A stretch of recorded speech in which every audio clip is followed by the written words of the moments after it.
Bienvenue à tous. Une joie pour moi de me retrouver ce matin avec vous. C'est un peu en famille, on n'est plus sur l'estrade, c'est plutôt plus sympa en fait. Avec la froideur de ce matin, le vent, je suis content de vous retrouver. C'est très chaleureux et ça me fait très plaisir.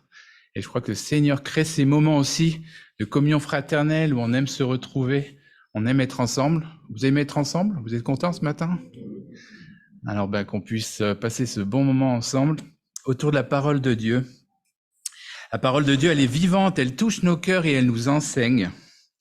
Qu'elle puisse nous interpeller ce matin et qu'on puisse glorifier notre Seigneur qui en est l'auteur. On l'a chanté ce matin. Je me mets à tes pieds, qu'on puisse se mettre ce matin devant le Seigneur et écouter ce qu'il a à nous dire. C'est pas moi qui parle, j'espère que c'est c'est pas mes mots que je vais donner, que le Seigneur puisse parler à travers moi. Et bienvenue à tous en tout cas. Alors, est-ce que vous avez vos Bibles? Moi, j'aime bien quand on a sa Bible avec soi. Est-ce que vous avez votre Bible ce matin? Merci Marie-Laure, il y en a qui sont au top.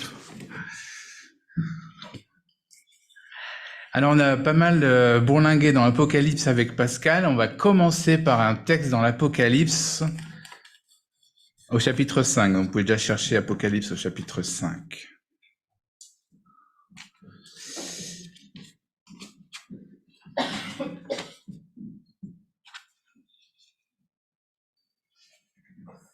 Avant, j'aimerais juste replacer les choses un peu dans leur contexte. Au chapitre 4, juste avant, on a l'apôtre Jean qui est saisi par le Saint-Esprit. Vous savez, il est sur l'île de Patmos, il est saisi par le Saint-Esprit, il a cette vision de tout ce qui va se passer dans l'avenir. Et il vient d'entrevoir depuis une porte ouverte au ciel la révélation éblouissante du trône de Dieu. Juste par une petite porte ouverte au ciel. Cette révélation est d'une gloire infinie. Une véritable adoration du Dieu créateur est en train de se dérouler là, juste devant ses yeux. Il y a de nombreux personnages qui sont présents autour du trône et tous se prosternent et louent Dieu. Saint, Saint, Saint est le Seigneur Dieu, le Tout-Puissant, celui qui était, qui est et qui vient. C'est une vision spectaculaire pour Jean. Et on arrive au chapitre 5. Et là, il y a Jean qui voit dans la main de Dieu, dans la main droite de Dieu, quelque chose. Qu'est-ce que c'est? Ouais, je sais pas qui c'est qui a parlé, mais c'est juste. Il voit dans la main droite de Dieu un rouleau scellé de 7 sceaux ou un livre. Ça résonne un petit peu, si tu peux baisser un tout petit peu le son. Qui est scellé de 7 sceaux. Apocalypse chapitre 1 et au verset 5. Puis je vis dans la main droite de celui qui était assis sur le trône un livre écrit à l'intérieur et à l'extérieur, fermé grâce à 7 sceaux. Je vis aussi un ange puissant proclamer d'une voix forte, qui est digne d'ouvrir le livre et d'en briser les sceaux. Mais personne, ni dans le ciel, ni sur la terre, ni sous la terre, ne pouvait ouvrir le livre, ni même le regarder. Je pleurais beaucoup parce que personne n'avait été trouvé digne d'ouvrir le livre et de le regarder. Et là, on est face à une situation tragique. On a Jean qui voit toute cette scène, personne ne peut ouvrir ce livre, ni même le regarder. Alors, il y a Jean qui pleure. Pourquoi Jean va pleurer? Est-ce que vous avez une idée pourquoi Jean va pleurer? Parce que ce livre contient l'accomplissement final du plan de Dieu et de son action décisive pour établir son royaume.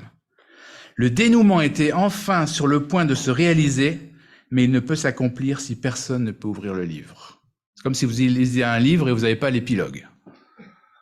Vous lisez un livre de policier et vous n'avez pas le meurtrier. D'accord? C'est un peu la même chose. Et Jean y pleure. Et heureusement, on a le verset 5 qui vient rassurer notre apôtre. Alors l'un des anciens me dit, ne pleure pas, car le lion de la tribu de Juda, le rejeton de la racine de David, a vaincu pour ouvrir le livre et ses 7 sceaux. Ah, c'est un lion qui est là, il va pouvoir ouvrir les 7 sceaux. C'est exactement celui qu'il nous fallait pour ouvrir les sceaux. Le lion, symbole de force et de puissance, lui, il sera digne d'ouvrir le livre. Mais il est où ce lion? Et on voit quelqu'un qui s'approche du trône pour recevoir le livre de la main droite de Dieu. Mais alors qu'on s'attendait à voir un lion, c'est un agneau qui apparaît. Un agneau qui est égorgé. Verset 6. Puis je vis au milieu du trône et des 4 êtres vivants et au milieu des anciens un agneau debout, comme offert en sacrifice. La Bible Semeur, elle dit, il semblait avoir été égorgé. Est-ce que cette version n'est pas surprenante? Un agneau égorgé au milieu du trône? Mais alors, qui est ce lion de Juda? Qui est cet agneau? Oui, c'est Jésus. Et comment Jésus peut être à la fois agneau et à la fois lion? Ils n'ont pourtant rien à voir, ces animaux. Et pourtant, c'est comme ça que la parole de Dieu nous présente Jésus dans ce texte de l'Apocalypse, dans un étourdissant mélange de majesté et d'humilité. La combinaison des perfections de Jésus sont si variées qu'elles nous paraissent entièrement incompatibles dans une même personne. On peut admirer Jésus-Christ dans sa gloire, mais encore plus parce que sa gloire est jointe de l'humilité. Nous admirons Jésus pour sa justice absolue, mais encore plus parce qu'elle est pleine de miséricorde. Nous admirons Jésus parce qu'il est égal à Dieu, mais encore plus parce que dans sa grandeur, il a accepté de s'abaisser jusqu'à nous. Nous admirons Jésus qui avait la puissance de calmer la tempête, mais encore plus parce qu'il n'a pas usé de cette puissance pour se dérober de sa mission. Et ce matin, j'aimerais qu'on s'arrête sur deux éléments qui semblent incompatibles et qui montrent bien la suprématie de notre Seigneur Jésus. J'aimerais qu'on s'arrête sur la gloire et l'humilité, et puis sur la justice et la miséricorde. Deux choses qui n'ont rien à voir. Justice et miséricorde, ça a l'air un peu incompatible. Gloire, humilité, comment ça peut marcher? Comment ça peut aller ensemble? Je ne sais pas si tu avais la présentation, c'est pas très grave si tu l'as pas, tu peux la mettre. Pour nous aider à réfléchir sur le premier aspect, sur l'humilité et l'abaissement, sur la gloire et l'humilité, on peut dire de la même façon, vous pouvez chercher dans votre Bible au Philippiens chapitre 2, versets 6 à 8. Philippiens chapitre 2, versets 6 à 8. Tu peux passer. Vas-y, encore. Oui. Voilà, merci, tu peux rester là. Philippiens chapitre 2, versets 6 à 8. Lui qui dès l'origine était de condition divine, ne chercha pas à profiter de l'égalité avec Dieu, mais il s'est dépouillé lui-même et il a pris la condition du serviteur. Il se rendit semblable aux hommes en tout point et tout en lui montrait qu'il était bien un homme. Il s'abaissa lui-même en devenant obéissant jusqu'à subir la mort, oui, la mort sur la croix. Jésus, le Fils de Dieu, le Roi des rois, s'est abaissé, s'est dépouillé pour venir à notre rencontre. Jésus a quitté son ciel de gloire et l'intimité, la communion parfaite qu'il avait avec son Père, pour venir dans ce monde pourri et perverti par le péché. Et il a pris la forme d'un simple homme, et dès sa naissance, il est né dans le plus grand dénuement, couché dans la paille dans une mangeoire. Est-ce qu'il n'y a pas encore ici une incompatibilité criante, le roi des rois qui arrive couché dans la paille? Ésaïe 53, 2, 3, il n'avait ni beauté ni splendeur propre à attirer nos regards, et son aspect n'avait rien pour nous plaire. Méprisé et délaissé par les hommes, homme de douleur, habitué à la souffrance, il était pareil à celui face auquel on détourne la tête. Nous l'avons méprisé, nous n'avons fait de lui aucun cas. Le roi des rois est venu sur la terre et nous n'avons fait aucun cas de lui. Est-ce qu'on est bien conscient de cet abaissement que Jésus a fait? La venue du petit enfant est une bonne nouvelle pour l'humanité, mais elle est aussi un déchirement au ciel. Et quand on parle de Noël, la bonne nouvelle, c'est vrai, c'est une bonne nouvelle, les anges l'ont chanté, c'est une bonne nouvelle, aujourd'hui dans la ville de David, il vous est né un sauveur. Mais j'essaye de m'imaginer un petit peu avant ce qui s'est passé dans le ciel, ce déchirement du père qui a dû laisser partir son fils. C'est comme si aujourd'hui je laissais partir un de mes enfants dans les pires quartiers du monde, le plus dangereux, etc. Je pense pas que je serais très heureux de le laisser partir. Bien sûr, Dieu est glorieux, Dieu maîtrise tout, mais il faut quand même se rendre compte de cette intimité qu'il y avait entre le Père et le Fils, qui existait aussi sur la terre, mais cette intimité quand même au ciel que Jésus a accepté de quitter.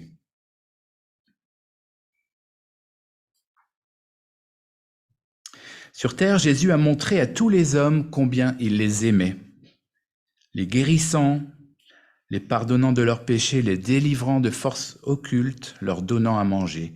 Et pourtant, à aucun moment, Jésus n'a cherché à profiter de sa notoriété grandissante auprès des foules qu'il venait de nourrir. Et même quand ces foules veulent le proclamer roi, ça c'est dans Jean 12, il se retire sur la montagne pour parler à son Père et éviter de tomber dans la tentation de s'enorgueillir. Il veut pas être nommé roi ici. Il est roi déjà dans le ciel. Il est déjà le roi des rois. Il n'a pas besoin qu'on le nomme roi. Et donc il préfère partir et aller prier sur la montagne et parler à son Père. Jésus est tout-puissant, il sait tout, il a bien compris que les intentions du peuple ne sont pas bonnes. Il a une mission à accomplir et rien ne l'en fera dévier. Et j'aime beaucoup ce texte dans Matthieu chapitre 20, versets 18, 19 et 28. Et là, on voit vraiment que Jésus, c'était son plan, c'était prévu. Il allait aller jusqu'au bout. Voici, nous montons à Jérusalem. Le Fils de l'homme, c'est Jésus qui parle, hein. Le Fils de l'homme sera livré aux chefs des prêtres et aux spécialistes de la loi. Ils le condamneront à mort. Ils le remettront entre les mains des païens pour qu'ils se moquent de lui, le battent à coups de fouet et le clouent sur une croix. Puis le troisième jour, il ressuscitera. Car le Fils de l'homme n'est pas venu pour se faire servir, mais pour servir lui-même et donner sa vie en rançon pour beaucoup. Ouais, la feuille de route, elle est claire. Jésus savait exactement ce qu'il devait faire. Et il ne veut pas s'en dérober, il va aller jusqu'au bout.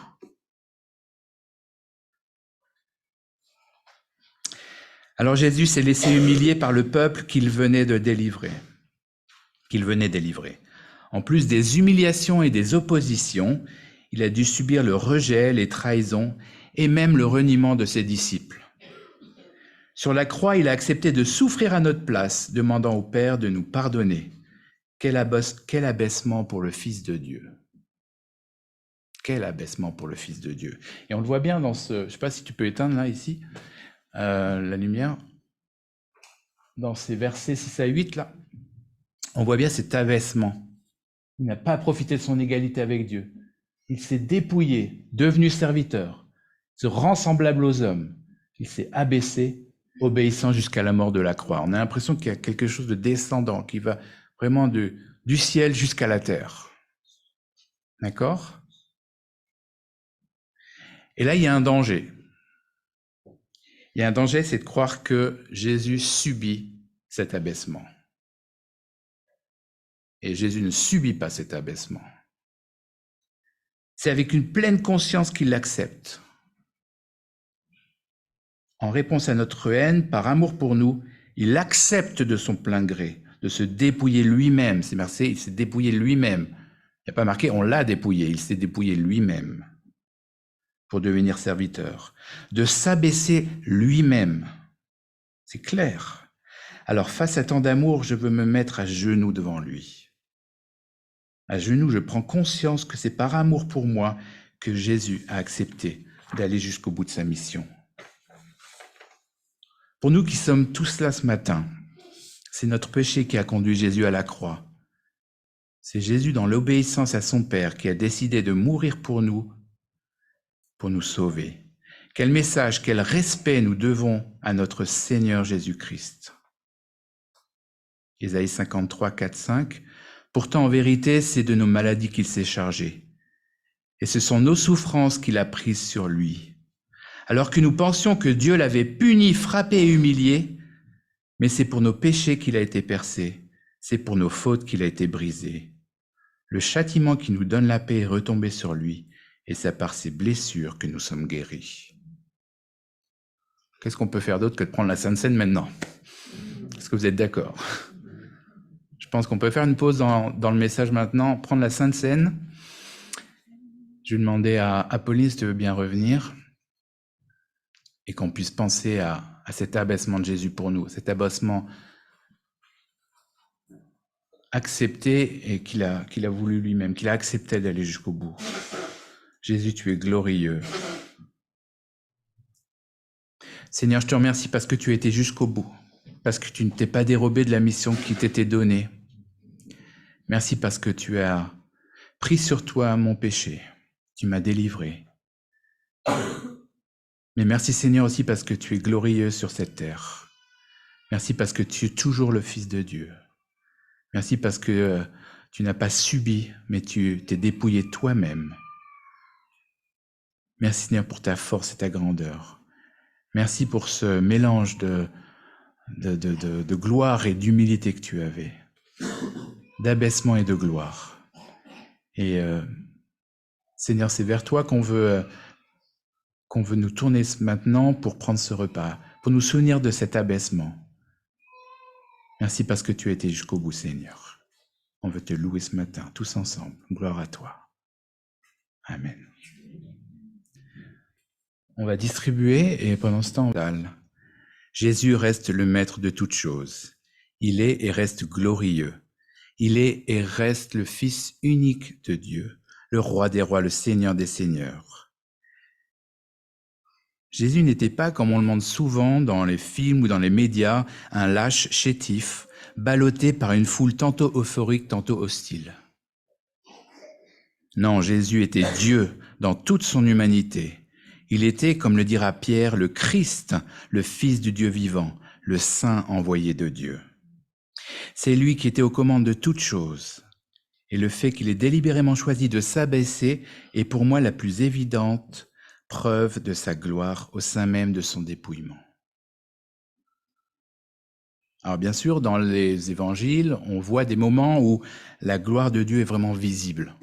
Et je pense notamment à son baptême, où le ciel va s'ouvrir, une colombe va descendre. Celui-ci est mon fils bien-aimé en qui j'ai mis toute mon affection. On pense aussi à l'épisode de la transfiguration, pendant laquelle Pierre, Jacques et Jean sont terrassés par la vision de Jésus glorifié, par ce visage lumineux qu'on a parlé ce matin avec Apolline, et par la voix de Dieu venant du ciel qui disait la même chose, celui-ci est mon fils bien-aimé, écoutez-le. Le regard de Jésus s'est aussi manifesté dans tous les miracles qu'il accomplissait, marchant sur l'eau, ressuscitant Lazare, changeant l'eau en vin, nourrissant les foules. Mais aussi étonnant que cela puisse paraître, la gloire de Jésus reste aussi présente dans les heures les plus sombres de son arrestation et de sa crucifixion. Oui, Jésus est glorieux quand face à la cohorte de soldats de 200 à 600 personnes, il faut s'imaginer, il s'avance volontairement devant eux sans crainte, prenant lui-même le contrôle des événements avec autorité. Jean 18, versets 4 à 8. Jésus, qui savait tout ce qui devait lui arriver, s'avança alors et leur dit « Qui cherchez-vous » Ils lui répondirent « Jésus de Nazareth ». Jésus leur dit « C'est moi ». Judas, celui qu'il trahissait, était avec eux. Lorsque Jésus leur dit « C'est moi », ils reculèrent et tombèrent par terre. J'aime énormément ce verset. Il y a une autorité dans la parole de Dieu à ce moment-là, c'est...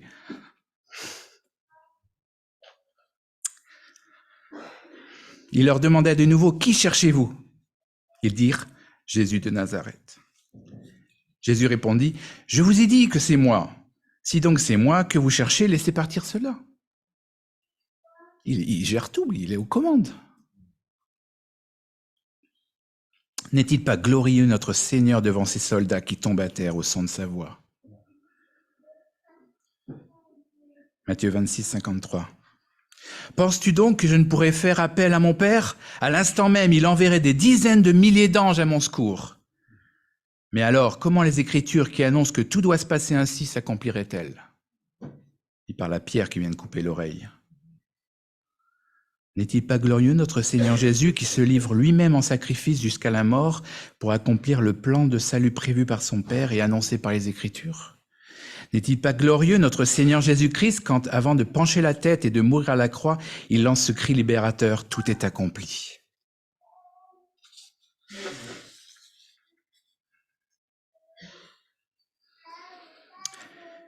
Et pour nous ce matin, est-ce que Jésus de Nazareth est glorieux pour nous?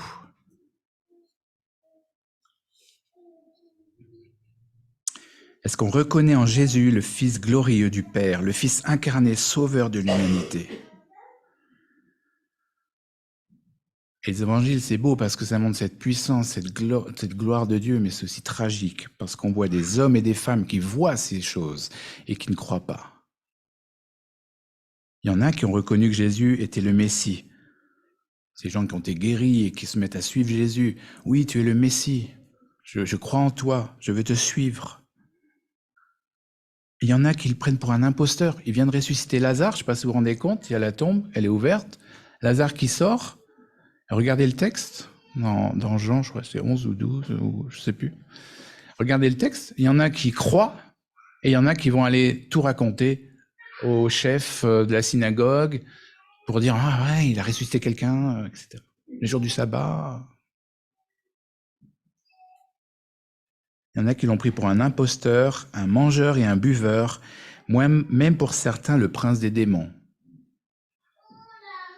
Ces personnes, plus soucieuses de l'approbation des hommes que de celle de Dieu, ont délibérément refusé de reconnaître la gloire de Jésus, même quand celle-ci leur sautait au visage. L'homme rebelle ne peut contempler la gloire de Dieu. Pour pouvoir contempler Jésus glorieux, il nous faut un cœur renouvelé par l'Évangile. Dieu doit opérer en nous une transformation pour dévier nos yeux de notre propre personne et les diriger sur Jésus. Ainsi transformés, nos yeux pourront alors être illuminés par la vision de Jésus glorieux. Seuls ceux qui croient peuvent percevoir sa gloire. Souvenez-vous de Marthe qui s'inquiète justement que Jésus ne guérisse pas Lazare. Jésus lui répond, « Ne t'ai-je pas dit, si tu crois, tu verras la gloire de Dieu. Ne t'ai-je pas dit, si tu crois, tu verras la gloire de Dieu. » Pour voir la gloire de Dieu, il faut croire. C'est dépendant l'un de l'autre. Pour pouvoir contempler la gloire de Dieu, il nous faut un cœur renouvelé par l'Évangile.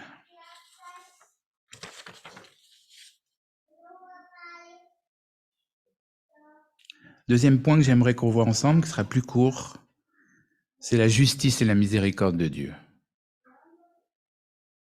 Jésus est mort sur la croix, tout est accompli. 3 jours sont passés depuis sa crucifixion, il est ressuscité. Il est élevé au ciel devant ses disciples.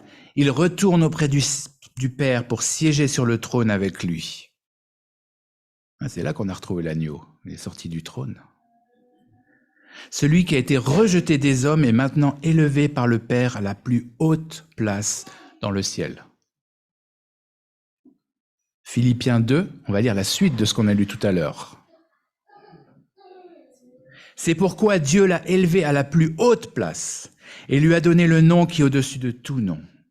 Pour qu'au nom de Jésus, tout être s'agenouille dans les cieux, sur la terre et jusque sous la terre, et que chacun déclare « Jésus-Christ est Seigneur à la gloire de Dieu le Père ». Tu peux éteindre aussi, comme ça on voit bien. Heureusement qu'il y a la suite de ces versets.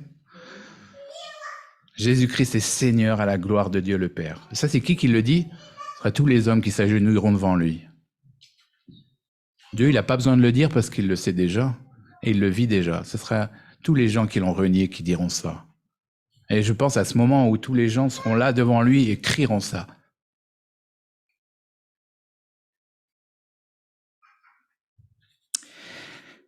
Dans son abaissement le plus total, on assiste maintenant dans ces versets à un retournement de situation. On passe brusquement d'un mouvement descendant du ciel à la terre vers un mouvement ascendant de la terre au ciel. Jésus est présent dans toute la plénitude de sa gloire. Apocalypse 21, 22 à 24. Je ne vis pas de temple dans la ville. On parle de la Nouvelle Jérusalem. Car le Seigneur, le Dieu Tout-Puissant, est son temple, E-S-T, c'est pas E-T. Car le Seigneur, le Dieu Tout-Puissant, est son temple, ainsi que l'agneau. La ville n'a pas besoin de soleil, ni de la lune pour l'éclairer, car la gloire de Dieu l'éclaire et l'agneau est son flambeau.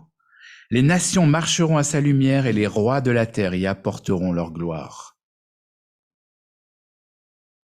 Nous aussi, ici-bas, la gloire parfaite de Jésus ressuscité, on pourra la vivre, on pourra la voir pleinement. Elle nous éclairera.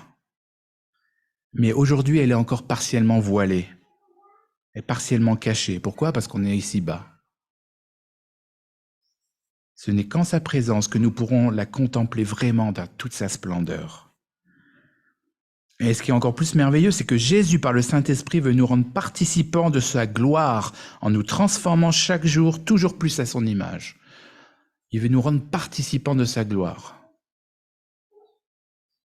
2 Corinthiens 3, 18. Et nous tous, qui, le visage découvert, contemplons comme dans un miroir la gloire du Seigneur, nous sommes transformés en son image dans une gloire dont l'éclat ne cesse de grandir. C'est là l'œuvre du Seigneur, c'est-à-dire de l'Esprit. Si Jésus est remonté au ciel près de son Père, la Bible nous dit aussi qu'un jour, il reviendra. Et il viendra juger les vivants et les morts. Jésus revient bientôt. Hommes galiléens, pourquoi vous arrêtez-vous à regarder au ciel? Ce Jésus qui a été enlevé du ciel au milieu de vous viendra de la même manière que vous l'avez vu allant au ciel. Jésus sera placé sur le trône avec Dieu. Il y est déjà d'ailleurs. Il jugera les hommes et chacun devra rendre compte devant lui de ce qu'il a fait de sa vie ici-bas. Pour nous qui avons cru et qui sommes unis à lui, il n'y aura plus de condamnation. Jésus a été livré pour nos fautes. Dieu l'a ressuscité pour que nous soyons déclarés justes. Romains 8, versets 1 à 3. Ça, c'est vraiment un verset clé. Mettez-le en fluo dans vos Bibles. C'est vraiment un verset hyper important.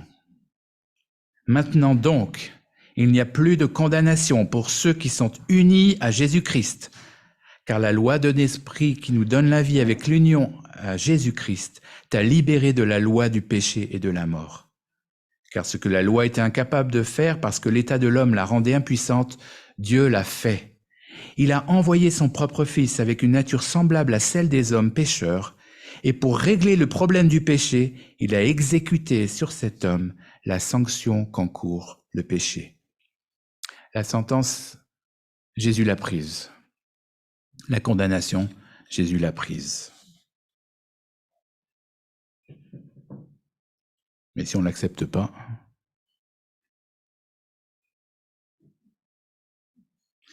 Jésus a pris notre péché sur la croix, il sera notre défenseur devant le Père.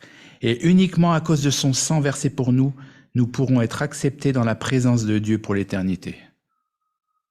Je ne sais pas comment ça sera, mais c'est vrai qu'on sera probablement terrassé comme l'apôtre Jean, terrassé par l'éclat de ce trône. On sera par terre. Et souvenez-vous dans Apocalypse chapitre 1, où il vient lui tendre la main pour qu'il se relève. C'est ce que Jésus fera avec chacun d'entre nous qui avons accepté ça. Jésus sera notre justification.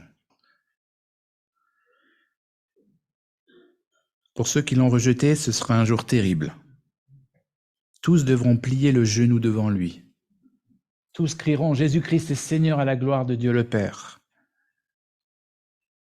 Ils devront reconnaître sa gloire et tous devront subir la justice du Père et du Fils. Pour beaucoup, il sera trop tard. Sans justification du péché par le sang de Jésus, ils seront perdus à jamais loin de lui. La justice sera rendue. Dieu à la fois juste, Jésus à la fois juste,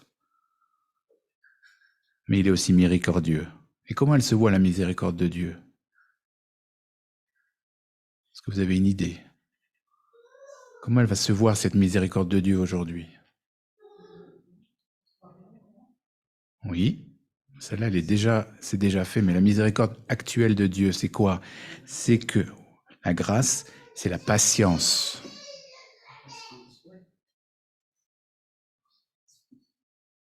Jésus, plein de justice, est aussi plein de miséricorde. Soucieux des hommes qui se perdent loin de lui, il use de patience envers eux, ne voulant qu'aucun ne périsse.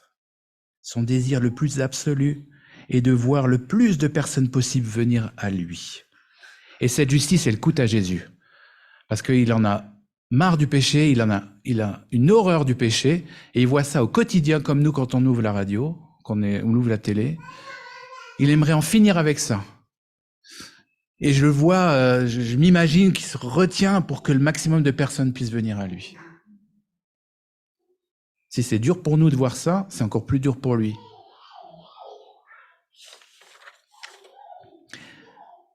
Par contre, il y a un appel à chacun de ne pas douter de ce que ça va arriver. Oh, ça fait longtemps, la Bible c'est vieux. Le Seigneur ne tarde pas, 1 Pierre 3,9, dans l'accomplissement de la promesse, comme certains le pensent. C'est génial, la Bible, c'est tellement génial, ça parle vraiment. Au contraire, il fait preuve de patience envers nous, voulant qu'aucun ne périsse, mais que tous parviennent à la repentance. C'est pas un verset qui écrase, c'est un verset qui veut nous relever, c'est un verset qui montre, ok, ne doute pas que ça va arriver, mais il y a la solution juste dans le même verset. C'est ça qui est super. Au contraire, il fait preuve de patience envers nous, voulant qu'aucun ne périsse, mais que tous parviennent à la repentance. À nous qui avons mis notre confiance en lui, il y a là un vibrant appel à témoigner, à faire connaître ce message de miséricorde à ceux qui nous entourent et qui se perdent loin de Dieu. 2 Timothée 4, versets 2 à 5. Proclame la parole, insiste, que l'occasion soit favorable ou non, convainc, réprimande, encourage par ton enseignement, avec une patience inlassable.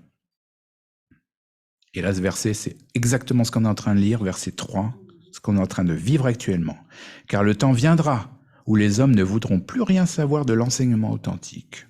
Au gré de leurs propres désirs, ils se choisiront une foule de maîtres à qui ils ne demanderont que de leur caresser agréablement les oreilles.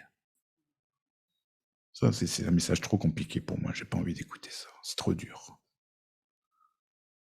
Ils détourneront l'oreille de la vérité, verset 4, pour écouter des récits de pure invention. On n'est pas là-dedans en ce moment? Et il y a peut-être aujourd'hui dans cette salle une personne qui n'est pas en règle avec la justice de Dieu. Je ne sais pas qui. Dieu sait. Jésus, il t'aime et il veut te rencontrer. Il veut te pardonner de tous tes péchés et te délivrer.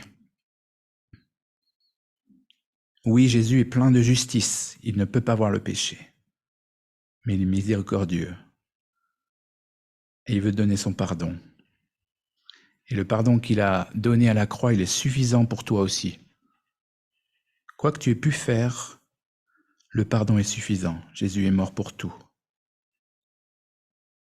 Il aimerait en finir avec tout ce mal une bonne fois pour toutes, mais il est patient parce qu'il veut te sauver. Et je finis par ce verset dans 2 Corinthiens chapitre 5, versets 20, 21. Et j'espère que tous mes frères et sœurs, on peut le dire ensemble. C'est au nom de Christ que nous t'en supplions, sois réconcilié avec Dieu.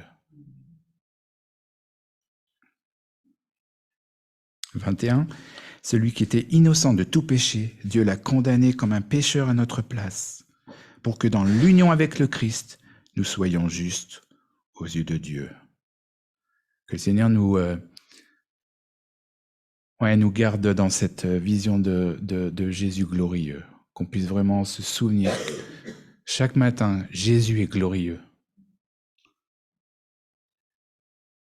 Prenons cette pensée dès le matin avant d'écouter la radio et tout ce qui se passe à droite à gauche. Et témoignons de cette gloire. Allons vers nos amis, nos frères. Et nos frères et sœurs, que ce soit pour les relever, ou des fois, on a parlé avec Apolline avant, mais des fois, on peut tomber aussi. On peut s'être écarté un moment. Le Seigneur, il est là aussi pour nous relever. Merci à tous de votre attention.